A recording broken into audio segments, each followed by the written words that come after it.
Okay mga kadadudes, so ngayon ang ituturo ko naman ay kung paano magbaklas ng ating taillight assembly. Ito, yan.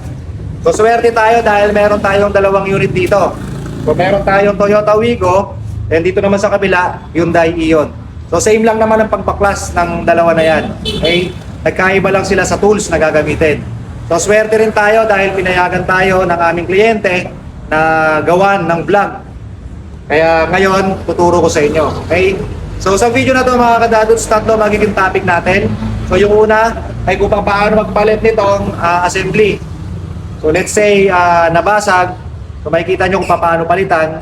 Then yung second topic naman natin ay kung paano magpalit ng ating mga bulb. Let's say napundi ang ating signal light, napundi ang ating brake light, or napundi rin ang ating reverse light. Yan, makikita nyo po lahat yan. Then yung pangatlong topic naman po natin ay kung paano maglinis. Dahil panigurado po kung nakaisang taon mahigit na ang inyong mga sasakyan, so pag tinanggal po natin itong mga taillight assembly, napakadumi na po ng likod niyan. Okay? So ang tools na gagamitin natin dito sa Toyota Wigo, yan, 10mm na T-range. Then dito naman sa ating Hyundai Ion, ito, Phillips screw. Okay? So tara!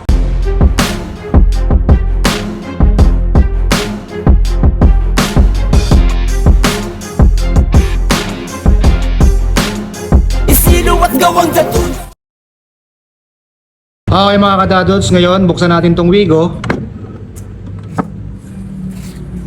Then itong Ion. Yan.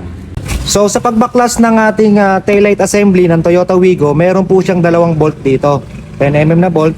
So tanggalin lang po natin yan. Then after nating matanggal, hahatakin lang po natin yung mismong assembly. Yan. Ayan, dumi oh.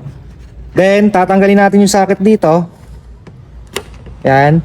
Para mas ma-access natin ang paglilinis natin dito. So, dun sa mga magbabasa, maglagay ng tubig, mas maganda lagyan natin to ng plastic. Okay? So, hindi ko nagagawa ng video yung kabila. Dito na tayo sa Hyundai Ion kasi same concept lang din naman po yan. Okay, dito naman po sa Hyundai Ion, meron siyang dalawang screw dito. So, tatanggalin din natin yan. Same concept lang din ang ginawa natin sa Wigo. After natin itong matanggal, hahatakin lang po natin. Yan. Yan o, dumi. So magkaiba ang sakit ng Wigo at saka ng Ion. So dito, twist lang natin to. Yan. Saka natin matatanggal to. Yan dito sa kabila. So kung first time nyo magbabaklas mga kadadudes, mas maganda picturean nyo muna bago nyo kalasin. Baka mamaya magpag-rumble-rumble nyo yan. Okay? Yan. Okay mga kadadudes, yan, nabaklas na natin. Kita nyo naman oh, sobrang dumi. Then dito sa kabila. Yan. Then dito naman sa Ion. Ano, grabe dumi, di ba? Then dito sa kabila. Yan. So naigilid na natin yung mga wire.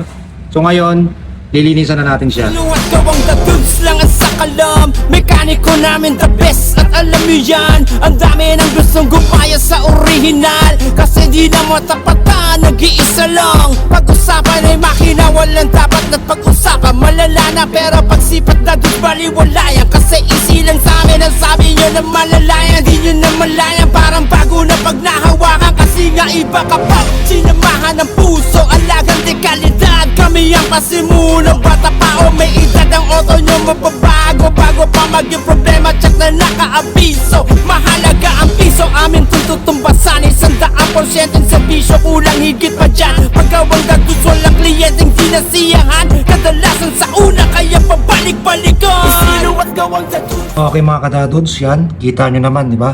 Ang laki ng pagkakaiba niya simula kanina nung hindi pa natin nalilinisan. So ngayon, malinis na siya. Yan. Then dito sa Ion. Yan. So malinis na. So ngayon mga kadadudes, i-install na natin yung kanilang mga taillight assembly.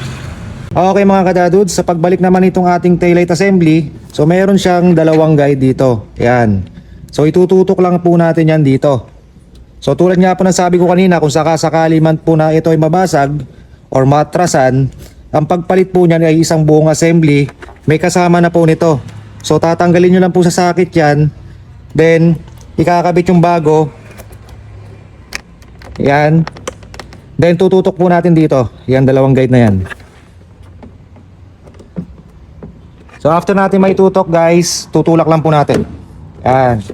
Then tsaka po natin ilalagay yung dalawang 10mm. So ganun lang po kasimple yan mga kadadudes. So same scenario lang din po sa kabila, sa kabilang side. Dalawang 10mm na bolt lang po yan. Okay? So ngayon, doon naman po tayo sa iyon. So tulad po ng nasabi ko sa inyo kanina, kung sakasakali po na kayo ay magkakaroon ng punde na valve, so madali lang naman po yan. So tatanggalin lang natin yung dalawang screw dito, then hahatakin natin. Yan. Then next, magkakaroon na tayo ng access dito sa ating mga socket. So iikutin lang natin yan. Let's say dito nagkaroon tayo ng punde. Iikutin lang po natin yan. Then mahuhugot na po natin to. Then sa pagtanggal naman po ng valve, tutulak lang po natin. Then twist. Okay? So pag napalitan na natin, tulak, then twist naman pakabila. Then sa pagbalik naman itong socket natin, dito lang yan. May gatla naman yan dyan. Then pag naitutok na natin yan, twist. Yan. So same concept lang naman yan mga kadadudes. Kahit dito po, ganun lang din yan. Yan. Pag napalitan natin, tutok lang, then twist. Okay? So ganun lang mga kadadudes. Ngayon, sa pagbalik naman, mayroon siyang tatlong guide. Isa, dalawa, tatlo. Kung sa Wigo, dalawa. Dito naman po sa Ion, tatlo. So dito naman po natin yan itututok. Yan. Okay? So tutok lang natin. Then after natin may tutok, tulak. Yan. Then next, tsaka na natin na ikakabit tong dalawang screw. Okay? So yun lang mga kadadudes, ganun lang po kasimple yan. Abangan na lang po ninyo ulit yung mga video na i-upload natin sa ating page. Okay?